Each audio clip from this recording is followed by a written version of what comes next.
Berikut adalah hal-hal konyol yang Anda temukan di daerah lain, tapi tidak akan pernah Anda temukan di daerah Minangkabau. Nomor terakhir dapat Anda temukan di seluruh wilayah negara Indonesia, tapi tidak akan Anda temukan di daerah Sumatera Barat. Yang pertama, di Sumatera Barat Anda tidak akan pernah menemui manusia menyembah manusia. Manusia yang satu membesarkan manusia yang lain.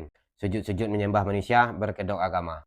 Di Sumatera Barat, hubungan antara murid dengan guru sama halnya seperti hubungan antara anak dan orang tua. Tidak boleh berlebihan. Bahkan ada falsafah di Minangkabau yang mengatakan duduk sama rendah, tegak sama tinggi. Ulama-ulama, guru-guru, tokoh pesantren yang ada di daerah Minangkabau kita hormati layaknya seperti orang tua.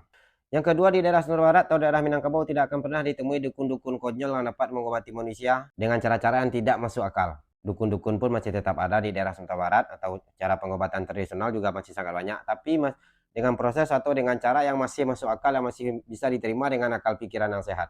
Yang ketiga, Anda tidak akan pernah menemukan di Sumatera Barat adat atau budaya atau tradisi yang dapat merusak kepentingan umum, yang dapat mengganggu kepentingan bersama seperti meruntuhkan genteng, menghancurkan gapura, memecahkan kaca, memekakkan telinga, mengganggu orang sakit. Anda tidak akan pernah menemukan hal seperti itu di daerah Minangkabau. Yang keempat, dari seluruh wilayah Indonesia, dari Sabang sampai Merauke, Anda tidak akan pernah menemukan Indomaret dan Alfamart di wilayah Sumatera Barat atau di wilayah Minangkabau.